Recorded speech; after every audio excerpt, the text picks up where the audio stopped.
Amigos, bienvenidos a EcoHub.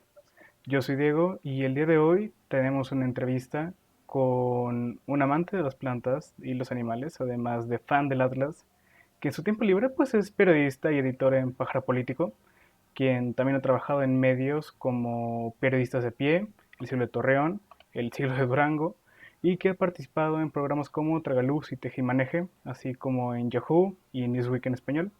Reciben por favor a Gonzalo Ortuño. Gonzalo, ¿cómo estás? Hola, ¿qué tal, Diego? Muchas gracias por la invitación y qué padre poder platicar de estos temas con ustedes. Sí. La primera pregunta que yo te quiero hacer es, ¿cómo es ser un periodista en México? Mm, bueno, bueno, es una pregunta bastante amplia. Creo que es una pregunta también que involucra muchas realidades en nuestro país. Así como México vive distintas realidades para muchos ciudadanos, ¿no? Creo que aplica perfectamente igual para esta profesión, ¿no? Creo que pero lo que digamos puede estar en común y que tal vez compartan los dos periodistas en este país, pues es que el ser periodista en este país involucra mucho trabajo, porque en cualquier tema, en cualquier aspecto, en cualquier problemática de este país, encontramos grandes retos, encontramos siempre agujeros, ¿no? De problemáticas, de de temas a investigar, ¿no? De lugares donde se necesita información, donde se busca acceder a la verdad y muchas veces a la justicia. Entonces, pues creo que para hacerlo así genérico como tu pregunta, pues creo que ser periodista en México implica eso, ¿no? Sentir esa necesidad de buscar, de informar y tener ese compromiso por los lectores, ¿no? Por tus lectores, por al final de cuentas la gente que consume y que requiere esta información, porque la información siempre va a ser un medio para empoderar a los ciudadanos, no importa dónde estén, no importan las realidades que se atraviesan. Entonces, pues creo que esa sería como una manera muy general de decirlo, ¿no? Ser periodista en México implica ese compromiso e implica grandes retos, no importa en el tema en el que trabajes o en el que te encuentres. Sí, claro, implica retos más sabiendo lo que en general se vive como periodista en México, ¿no? O sea, lo que sabemos nosotros como lectores son hechos como que México es el tercer país más peligroso para ser periodista, ¿no? O sea, que solo está por detrás de Irak y de Afganistán, me parece. Entonces, pues es muy complicado sin duda. Eh, ¿Cómo combaten los periodistas la desinformación? Y no solo la desinformación, sino estas cosas que se tratan de ocultar muchas veces por parte del gobierno, por parte de grupos de poder, gente que pues no le conviene que sepan ciertas cosas. Claro, pues vaya, creo que primero que nada, el diagnóstico, digamos, no tiene nada sorprendente, pues, o sea, de acuerdo con colectivos, organizaciones que se dedican a esto, ¿no? A documentar la libertad de expresión, la libertad de prensa en el país, pues la situación no ha dejado de ser preocupante fácilmente en los últimos 10 15 años, ¿no? Eh, eh, Creo que lo que yo podría decir o aportar también es desde el privilegio en el que yo vivo, es decir, yo estoy en una posición, en un medio, en una ciudad, ¿no? En la que a final de cuentas tenemos el privilegio de poder informar pues con relativa seguridad, ¿no? Con relativas condiciones dignas de trabajo, ¿no? Con un medio que te respalda, que ve por tus intereses personales y profesionales. Entonces, cuando tú tienes todas esas garantías, ¿no? Cuando tú tienes un espacio digno de trabajo y condiciones relativamente seguras, pues es muchísimo más fácil, ¿no? Y es muchísimo más apasionante y es más probable que ser periodista sea una satisfacción y un gusto, ¿no? Más que otra cosa. Lamentablemente, y lo vemos en estos mismos estudios y estas mismas cifras que dan organizaciones y colectivos que se dedican a esto, pues es que pues las realidades son distintas afuera de la Ciudad de México, ¿no? O sea, y lo podemos ver en las historias de cada periodista que desaparece o que es asesinado, que es amedrentado, pues es que las realidades son muy distintas. Te vas a Veracruz, te vas a Nayarit, te vas a Chihuahua, pues obviamente encuentras a compañeros que están haciendo el mismo trabajo o más trabajo que tú, que trabajas en la Ciudad de México, y que trabajan por condiciones realmente lamentables, ¿no? O sea, desde el sueldo, desde las horas de trabajo, desde la seguridad, ¿no? Compañeros que tienen que mantener familias, que son, digamos, el sustento de un hogar y que muchas veces, pues, están presionados, ¿no? No solamente por el trabajo diario, sino por las condiciones de seguridad que hay en cada estado. Entonces, eso, lo que yo te podría decir es que pues como alguien que vive desde ese privilegio y desde esa oportunidad, pues sí, a distancia es preocupante, o es más preocupante más para los compañeros que son más invisibles, ¿no? En este tema. Ah, sí, y más pues en un medio como lo es el periodismo, que muchas veces si no es algo de carácter nacional, las noticias locales pues rara vez se cubren y rara vez tienen relevancia a menos que sea un escándalo demasiado grande, ¿no? Eh, Digo, pasando un poco más a temas que son igual de indignantes como lo pueden ser las condiciones de trabajo de periodistas y realidades que se viven, eh, me gustaría preguntarte sobre ya el tema de la temática de este programa, y es que, ¿qué se está haciendo para manejar los desechos que se generan a causa del COVID? Y Mm, bueno, y lo hago porque vi tu nota y, y me interesa saber también cómo se llegaron a entrar de estos malos manejos, ¿no? Porque pues sí, la nota está ahí, la nota se hizo y quedó muy, muy bien, pero ¿cómo se hacen para enterar de todas estas cosas? claro, este, no, pues, muchas gracias por leerla. Creo que, bueno, concretamente este tema lo trabajé con mi compañera Siboney Flores, ella radicando desde Jalisco, pero lo abordamos precisamente porque pues creemos que es estos temas que a primera vista pues no los tomas en cuenta, ¿no? O sea, cuando inició la pandemia, obviamente todos nos concentramos en el tema importante, ¿no? Que es el tema salud, que es el tema muertes, que es el tema, pues todo, insumos médicos, ¿no? O sea, como que es el impulso o es la, la percepción de lo primero que hay que atender, ¿no? Y, pues obviamente nadie sabía que esto iba más allá de 2 meses, ¿no? Que esto iba a ser una realidad que llegó para quedarse. Entonces, cuando empiezas a asimilar más allá de como periodista, sino como persona, que esta es una realidad que vino a cambiar todo, literalmente, pues también empiezas a preguntarte el impacto que va a tener para temas tan cotidianos como es la basura, ¿no? Entonces, pues lo que primero hicimos pues fue checar justamente el tema de desechos, un aproximado, ¿no? En cuanto a desechos que estamos generando y que, digamos, también refleja el tema de manejo de residuos en general, ¿no?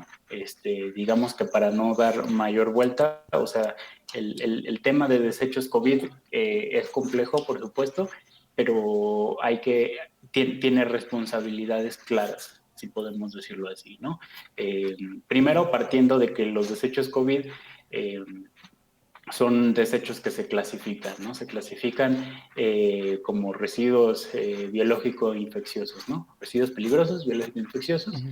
Este tipo de residuos que ya vienen contemplados en la ley porque hay otros tipos, este, se clasifican porque los mayores generadores de estos residuos, pues generalmente solían ser las clínicas, ¿no? Los hospitales, los laboratorios, entonces ya tenían su protocolo establecido. Lo que no vimos ahora con esta pandemia, pues fue que pues todos ahora somos potenciales generadores de residuos peligrosos biológico-infecciosos, ¿no? Porque el COVID llegó a cada rincón de este planeta. Entonces, la desventaja de eso es que pues ya no solo los hospitales, ya no solo los laboratorios pueden generar desechos, sino que una casa con 5 personas, de las cuales 1, 2, 3, 4, todos están contagiados de COVID, pues son generadores de residuos peligrosos.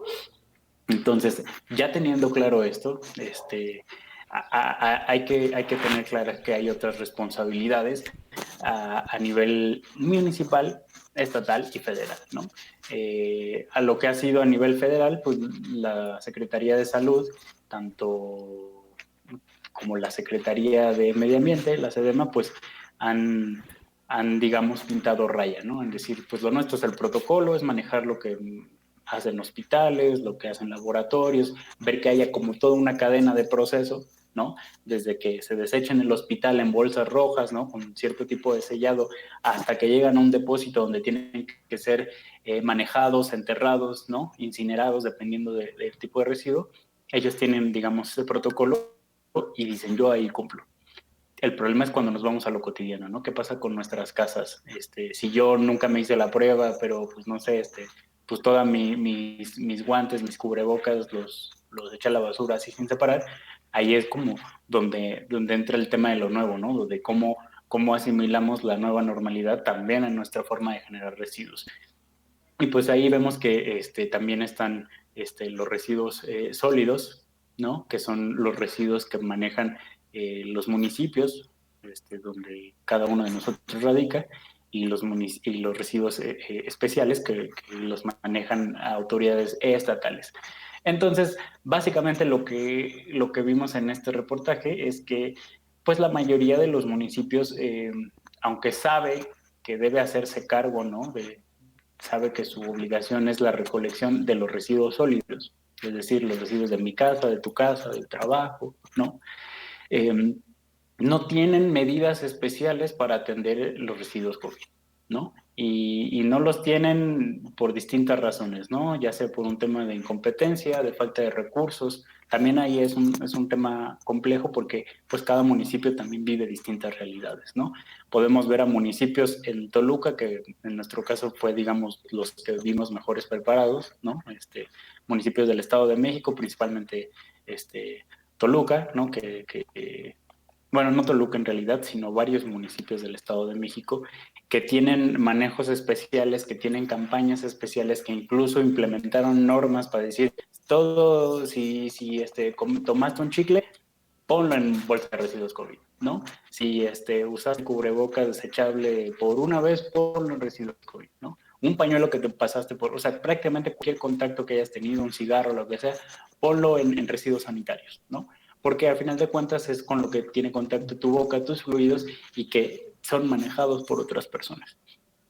Entonces, al mismo tiempo de que no hay esta cultura de digamos, educar a los ciudadanos a nivel local en el sentido de que hay que separar nuestros residuos COVID, que es decir, así como cuando tú te topas con otra persona y por respeto usas un cubrebocas, la misma lógica tendría que imperar para cuando tú separas tu basura, ¿no? Es decir, yo no sé quién va a manejar mi basura, pero por lo menos sé que tengo que tratar a esa persona con respeto y que por respeto voy a ponerle mi basura aparte, ¿no? Que todo lo que pueda, digamos, ser mínimamente contagioso va a estar en una bolsa aparte por un tema de sanidad, ¿no?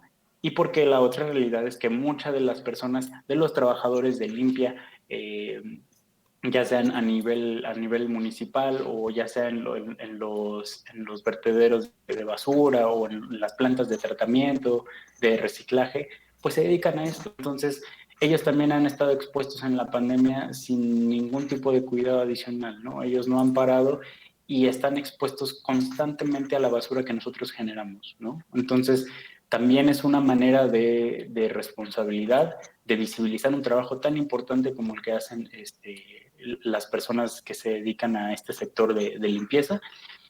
Y eso, ¿no? Que es una realidad que claro que toca responsabilidades administrativas, locales, políticas, pero también que pasa por un nivel ciudadano, ¿no? Y de mayor conciencia. Sí, claro, y más que, aunque muchas veces las autoridades, pues, municipalidades sobre todo, no tengan los recursos necesarios, porque sí, hay municipios en Monterrey, como San Pedro Garza García, que tienen un crecimiento igual que las grandes potencias, y del mismo modo tienes municipios en Oaxaca o Tabasco que pues no tienen ni de cerca lo que tienen allá.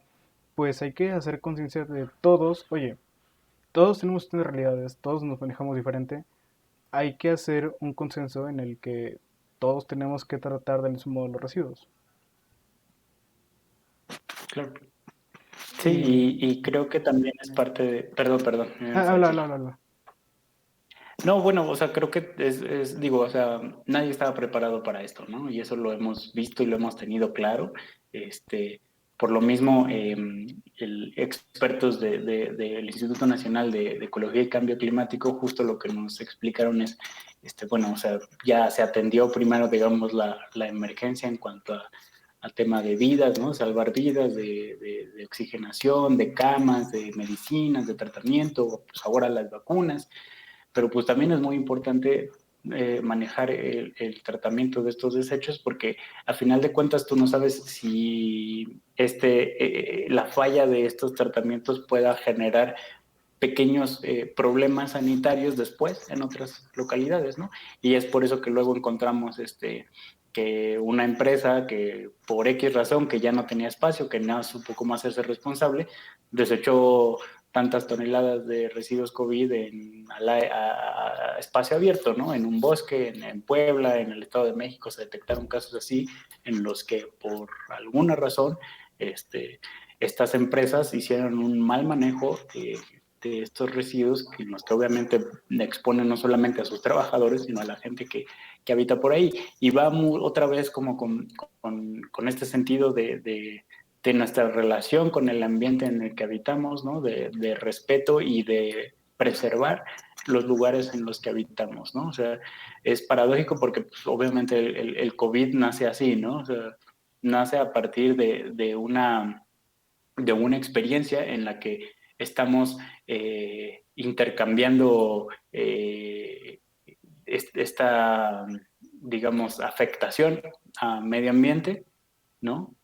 Este fenómeno que algunos llaman zoonosis, me parece, que justamente tiene esta transversalidad, ¿no? O sea, empieza el COVID con un tema de invasión al medio ambiente y sus repercusiones también tienen, tienen esas posibles afectaciones, ¿no? Entonces, creo que es una de las lecciones que podemos ir aprendiendo en cuanto a nuestro manejo de residuos, en cuanto a nuestra manera de relacionarnos con el medio ambiente, ¿no? Sí, claro. Empezar por cosas como no mezclar vida salvaje con vida humana. Creo que tendremos que empezar por ahí en muchos aspectos. Eh, bueno, pasando a otra pregunta. Estando a día de hoy el 85% del país con problemas de sequías, yo soy potosino, soy de San Luis Potosí. Aquí te digo, no hay, no hay agua y también hay problemas en ganadería, en ranchos y demás, donde hay plantaciones. Pues, ¿qué tendría que estar Claro. haciendo el gobierno a día de hoy? Porque muchas veces también nosotros es como siento que nos acostumbramos o nos acostumbraron a que los problemas son ciudadanos completamente y que el gobierno no tiene una responsabilidad o no tiene la responsabilidad que debería de tomar en muchos aspectos, ¿no? Digo, se ve hoy en Ciudad de México con lo que pasó en la línea 12, que el gobierno no mete las manos, no despide a nadie, no toma cartas en el asunto y dice, pues ahí yo voy a hacer mi peritaje y a ver qué sale, ¿no? Pero realmente los ciudadanos son los que ayudan, se vio en el 2017, se ha visto pues sí, en muchos problemas y se ve a día de hoy con la sequía, en donde muchos ganaderos, no solo en San Luis, en Ciudad de México también vi que había problemas, obviamente más en el norte, en Sonora, Sinaloa, en Nuevo León, pues tienen problemas de agua, ¿no? Entonces la pregunta es más bien, ¿qué tendría que estar haciendo el gobierno? Y ustedes desde el punto periodístico, ¿cómo manejan esta información? Mm, La verdad es que ese también, el tema de manejo del agua, me parece que es problemático, por supuesto, porque también no hay una concientización desde el origen del servicio, es decir, más allá de si llueve o no, que estamos siempre con una sequía, como comentas allá en San Luis Potosí, este, pues lo que creo que no terminamos de ver son planes de manejo de agua basados en datos científicos, o al menos no hay una aproximación en ese sentido. O sea, yo, la verdad, o sea, o sea, no soy experto en temas de manejo de agua. Obviamente sí vemos que esta escasez se agrava cada vez mayor y sabemos que hay una relación de efectos de cambio climático con sequías, con falta de agua, con niveles de las presas, ¿no? Que en las más grandes y las más importantes de este país están en niveles históricamente bajos. Eh, pero pues creo que también, porque la pregunta que haces pues también es como la pregunta del millón, ¿no? O sea, eh, en el agua siempre juegan bastantes intereses dependiendo de la zona en la que se encuentra. Hay zonas que requieren más, hay zonas que requieren menos, hay zonas que geográficamente no son aptas, ¿no?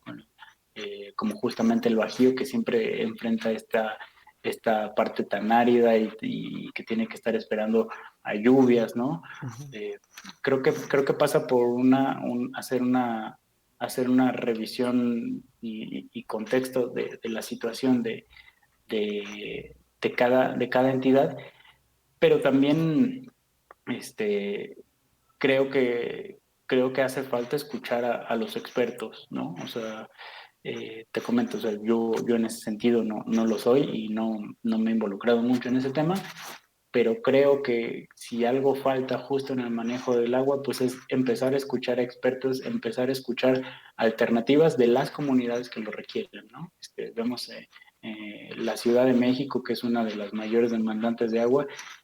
Si tú, digamos, te encuentras en una zona privilegiada, ¿no? En el que tienes acceso a servicios básicos, pues generalmente no te topas con este problema hasta que hay algún tema de mantenimiento, ¿no? Fallas en el sistema Cutzamala, que es el principal abastecedor de agua en la zona metropolitana. Pero también, pues, es un tema de desigualdad también, ¿no? O sea, el acceso al agua es un derecho y como muchos derechos, lamentablemente también se vuelve un tema de desigualdad, ¿no? O sea, dependiendo de la situación en la que te encuentres, es lo que garantiza tu acceso al recurso. Entonces, creo que también se ha olvidado mucho esa parte, ¿no?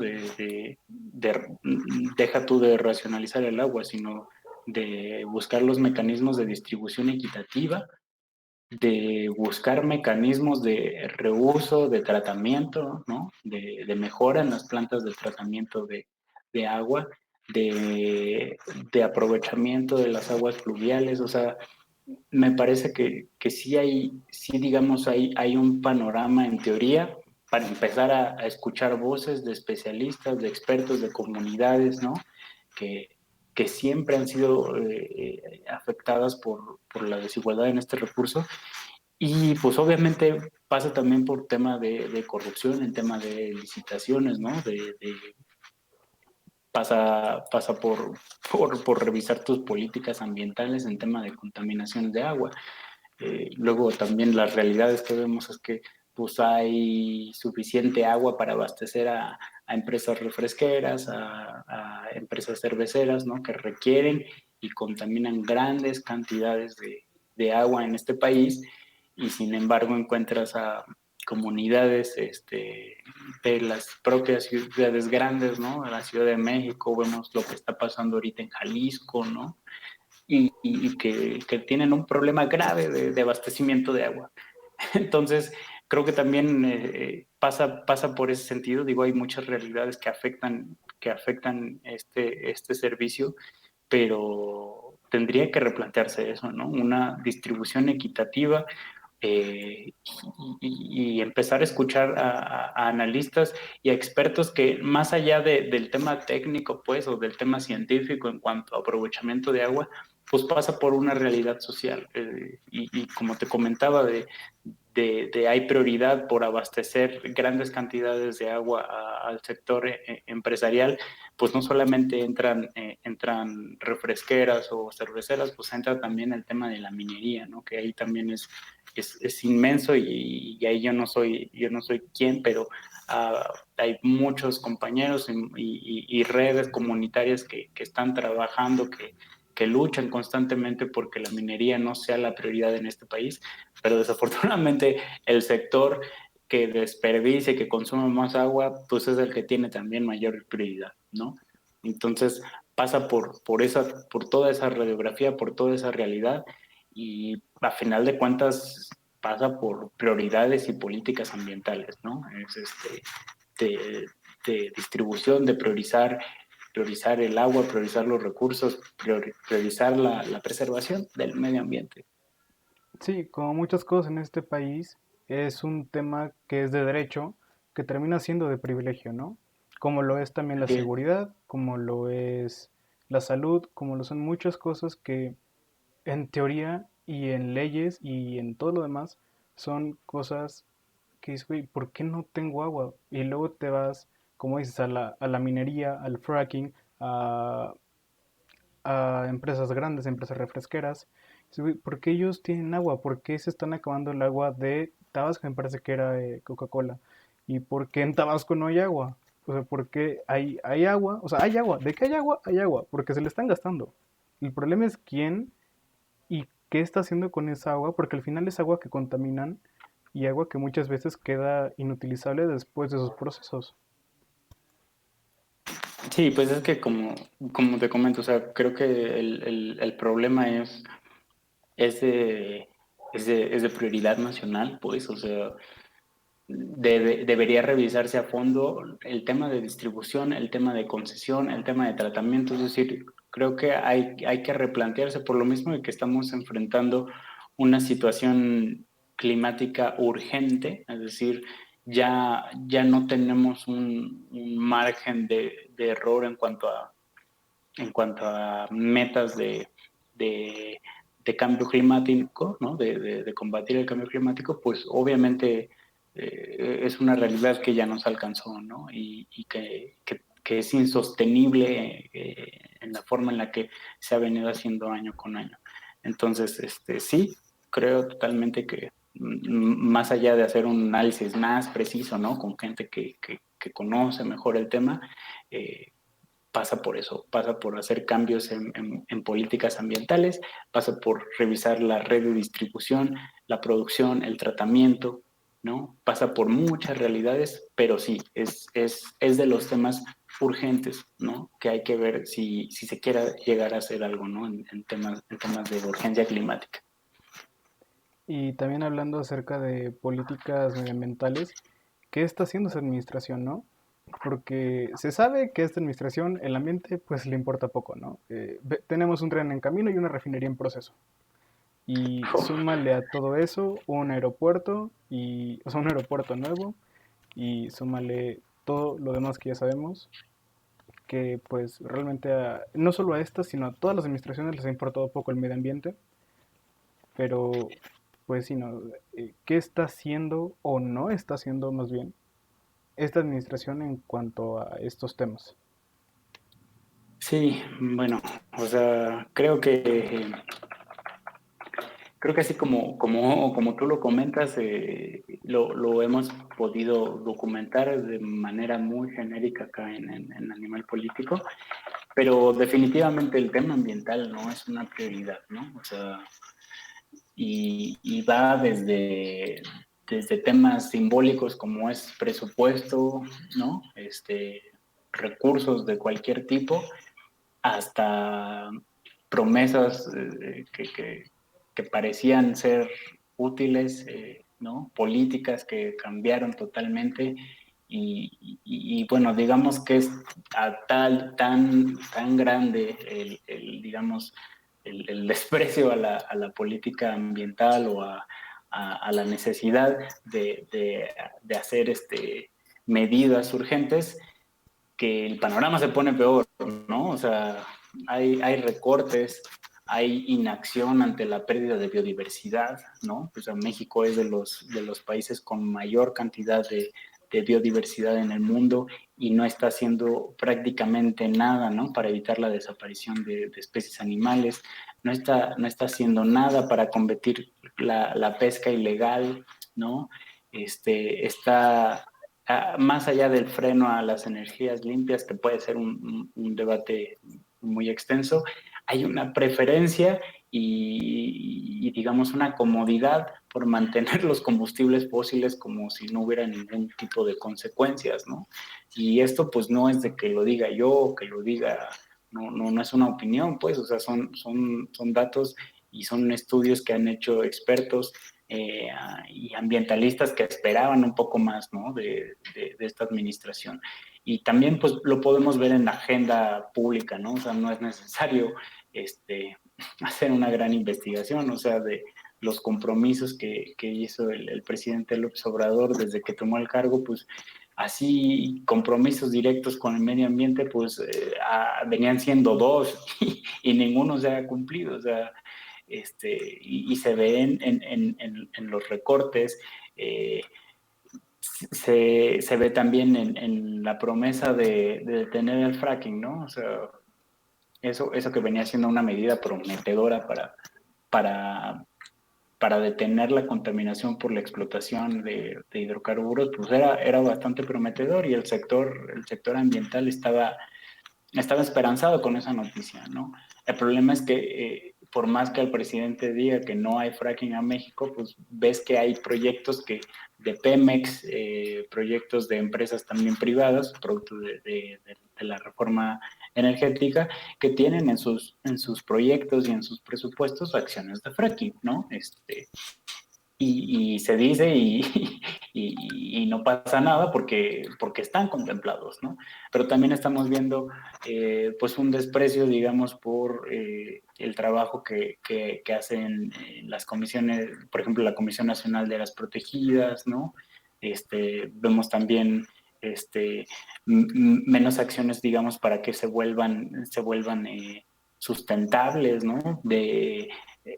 Vemos menos acciones para apoyar tenemos por lo menos 182 áreas naturales protegidas, no tenemos acciones, o sea, cada vez son más los retos, ¿no? Y las debilidades que tienen en lugar de encontrar apoyos, ¿no? Les estamos cerrando el camino a encontrar una forma sustentable de, no solamente económicamente, sino ambientalmente de subsistir.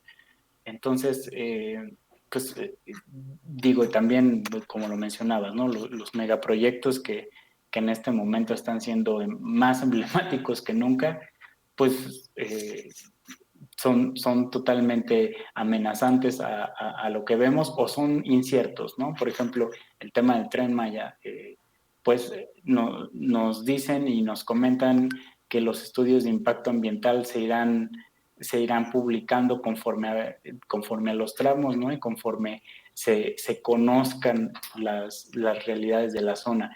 El problema es que los estudios de impacto ambiental tendrían que haber estado pues desde antes de que iniciaran obras, ¿no?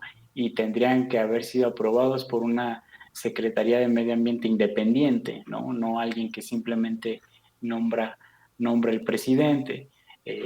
Pues el tema de la refinería, más allá de si energéticamente va a ser viable o no, ¿no? Es que es un debate más, me parece, de especialistas en ese sentido, pues también ambientalmente en todo sentido no pasa la mínima prueba. Y también lo vemos con las proyecciones que se han hecho a nivel global en cambio climático. Si la temperatura de la Tierra aumenta, si los niveles de agua, eh, de los niveles del mar aumentan, pues obviamente las ciudades que van a tener los primeros impactos y los sectores que van a resentir los impactos, pues son los más marginados, ¿no? O sea, por ejemplo, vamos a ver a Tabasco inundado seguramente en 20 y 30 años y no va a haber refinería o va a estar inundada. Entonces, ahí es donde, más allá de cualquier otro discurso, de cualquier otra este, posicionamiento o ideología, pues vemos que no hay efectivamente un enfoque ambiental, ¿no? No hay una, una prioridad por, por frenar lo que estamos haciendo. O sea, ya no te digo de incentivar otras maneras, ¿no? De buscar otro tipo de energías, porque pues eso tampoco es garantía de nada, pero de frenar la forma en la que contaminamos, de frenar las cantidades de emisiones que emite nuestro país, pues no se ve ningún intento, ninguna intención de que vaya a cambiar. Sí, y ya se vio en Tabasco con las inundaciones de hace 1 o 2 años, ¿no? O sea, ya se vio, se ve, por ejemplo, con lo de la reforma de hidrocarburos, que es básicamente que Pemex compre todo el combustóleo que no quieren los demás países porque ya no se usa. Se ve con todas estas cosas que demuestran, como tú dices, más que lo que se haya podido haber dicho en campaña es desinterés, desinterés total y desconocimiento, como si no estuviera pasando nada, como si todo estuviera bien. Sí, pues, o sea, también digo, no, en ese sentido no es una sorpresa porque creo que siempre desde que se estaba en campaña, el presidente lo que quería era que México fuera, eh, digamos, autosustentable en temas energéticos, al costo seguramente que sea. El problema es que creo que no hay una lectura de las consecuencias y de las cosas que eso implica, ¿no? El ver el tema de la transición energética o de no priorizar el uso de combustibles se está politizando también, ¿no? Se está viendo como si fuera un tema de ricos, ¿no? De, digamos, posicionamientos ideológicos. Y me parece que ese no es el tema, ni es la agenda, ni es el debate, ¿no? El debate debería estar centrado en cómo reducimos nuestros impactos, porque pues el impacto siempre lo vamos a hacer, ¿no? El hecho de que de nuestra vida diaria tiene un impacto, tiene una huella contaminante, ¿no? Siempre la manera en la que subsistimos, la manera en que nos relacionamos con nuestro ambiente es contaminante. Entonces, pues no vamos a dejar de contaminar, ¿no? Es casi imposible, ¿no? Hacerlo, sobre todo porque somos miles de millones de personas en el mundo, pero lo que sí tiene que ir avanzando cada país es cómo reducimos nuestro impacto, ¿no?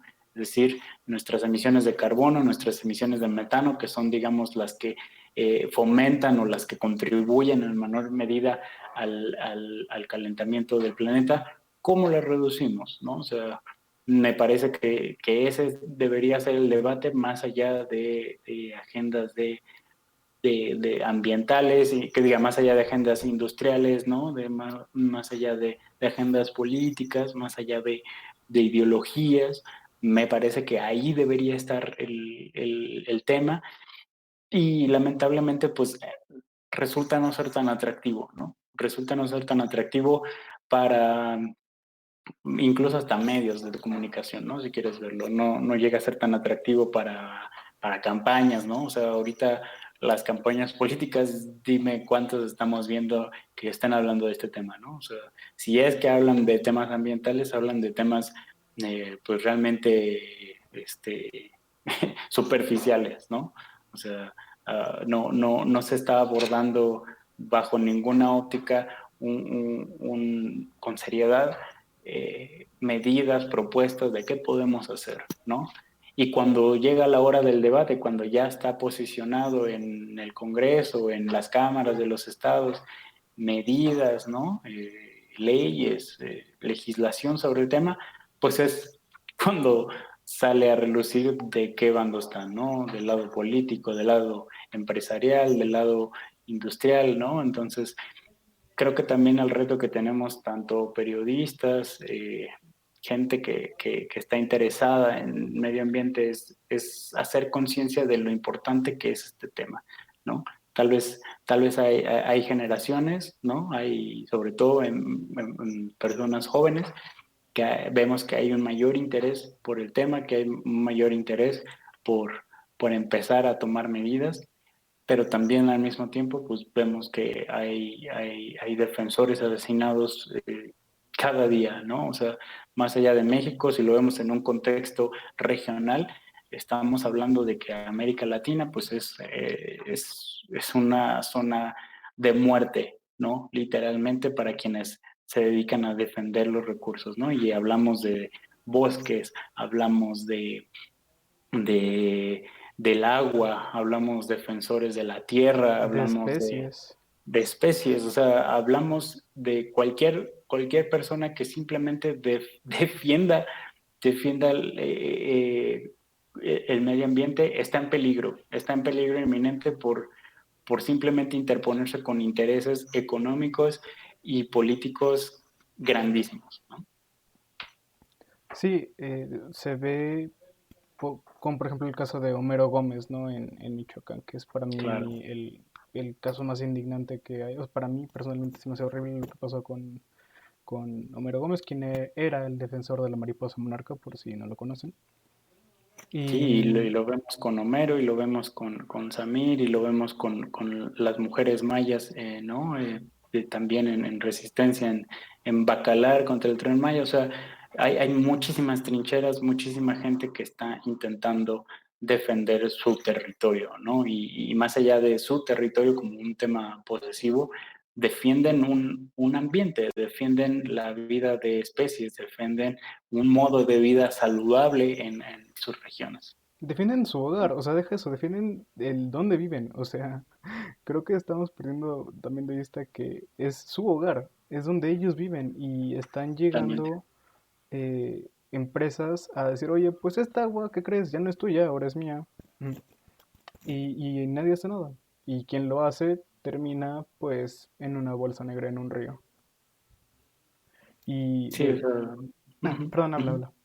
No, no, no, o sea, creo que eso no podemos estar aquí hablando toda la tarde justamente de lo peligroso y de la poca importancia que se le da, pero pues me parece que teniendo esfuerzos, ¿no? Para visibilizar este tema, visibilizar a quienes defienden esto, ¿no? Pues es también un granito de arena, ¿no? En poder hacer algo, en, en poder poner el tema en la agenda, llámese estudiantes, ¿no? Que están haciendo esto, llámese alguien en su comunidad, ¿no? En su ciudad, en donde sea que te encuentres, hay una acción comunitaria que se puede ir empezando, que se puede ir visibilizando.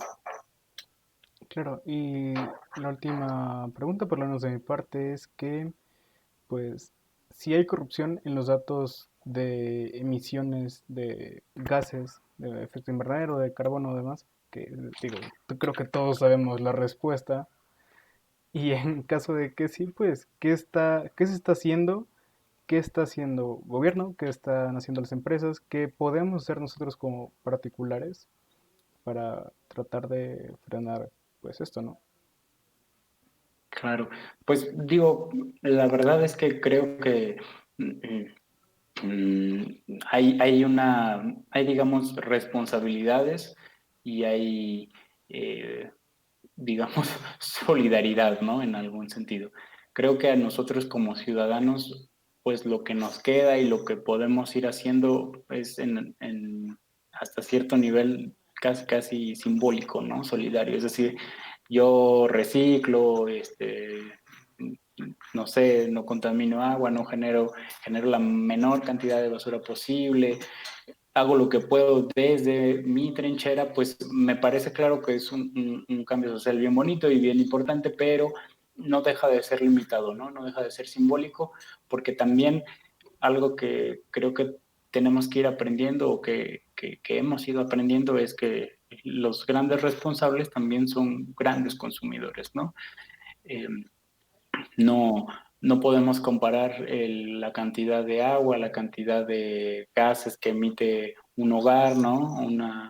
Una aldea, un pueblo, llámese cualquier pequeña localidad, con lo que emite, lo que produce, lo que consume una empresa altamente contaminante, ¿no?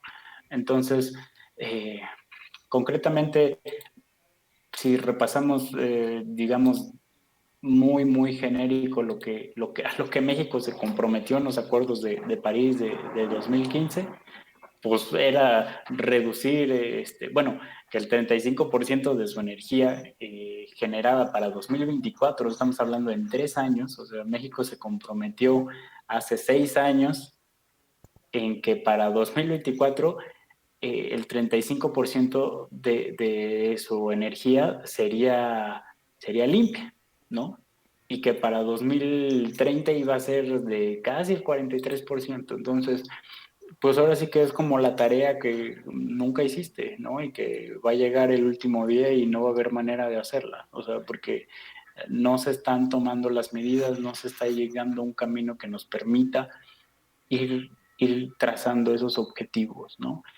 Creo que también es importante señalarlo, o sea, como sociedad podemos hacer muchas cosas, pero hay responsabilidades, ¿no? Y están, como lo mencioné al inicio, y están claras. Es decir, quienes toman las decisiones de política ambiental, ¿no? De políticas energéticas, de defensa del territorio, pues tienen mayor responsabilidad para que esos objetivos pasen, ¿no?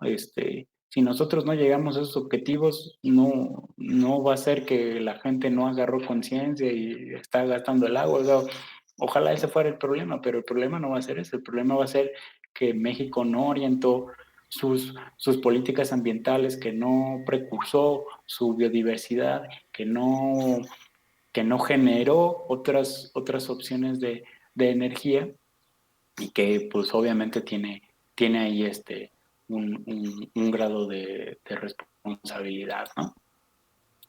Sí, claro, y que a día de hoy lo único que se ve que va a pasar en 2024 es que va a salir la refinería, porque hoy precisamente Pemex anunció que la refinería de Dos Bocas se va a tardar más y va a ser más cara, ¿no? Entonces, pues no se ve un futuro muy prometedor en este aspecto para México, lamentablemente. Sí, Y ni para México y probablemente para el mundo tampoco. Es decir, creo que siempre ha sido, siempre hay un panorama feo, ¿no? En el tema ambiental, pareciera que cada vez pinta peor, pero pues ahora sí que no es un tema de que claudiques, uno, a final de cuentas pues la agenda ambiental va a estar ahí porque va a afectar nuestras vidas siempre, ¿no? O sea, siempre va a haber, y tal vez esa sea una de las maneras en las que hay que repensar cómo, cómo nos afecta eso, ¿no? O cómo transmitirle a la gente que esto es real y que esto nos afecta, ¿no? Cuando la gente ve que se inunda su casa cuando antes no se inundaba, cuando la gente ve que la sequía, el calor, que todo es más fuerte que antes, ¿no? Que las temporadas son más irregulares y más inusuales que antes, pues tal vez es cuando de alguna manera hay una conciencia, ¿no? De que nuestro medio ambiente no es el mismo de antes, ¿no? Que hay una degradación, que hay un impacto, que hay consecuencias por lo que hacemos. Entonces, pues me parece que nunca va a estar de más seguir recordando eso y seguir trabajando por visibilizar eso, ¿no? Por hacer que, que, que esas acciones sean importantes. sí, porque cuando ves que hay 30 grados en diciembre, pues dices, algo no está bien. O sea, indudablemente algo no está bien aquí, Claro. ¿no? Y pues sí, ¿algún último comentario? Pues no, digo, muchas gracias por la plática, digo, a mí la verdad es que es un tema que me gusta, del que aprendo todos los días, porque pues uno no conoce de mucho ya cuando se entra en estos temas, pero se da cuenta de lo necesario y de lo importante que es hacerse de herramientas, ¿no? De abrir el diálogo, de abrir estos espacios. Y pues eso, invitaría a que quienes escuchen este proyecto estudiantil tan chido, pues también puedan puedan, digamos, desde su trinchera empezar a visibilizar eso, ¿no? Y empezar a hablar del tema y empezar a hacerlo más presente en sus vidas. Entonces, no, pues gracias a ti y pues lo que se ofrezca estamos aquí a la orden. Muchas gracias, Gonzalo. Gracias a ti por tu tiempo, porque sabemos que no eres una persona, pues vaya, con demasiado tiempo libre y menos en un ámbito como lo es el periodismo. Y pues sí, digo, cuiden el agua, traten de cuidar lo que puedan antes de que Coca-Cola se lo acabe. y, y creo que sería todo. Muchas gracias por ver. Nosotros fuimos Cohub. Nos vemos a la próxima.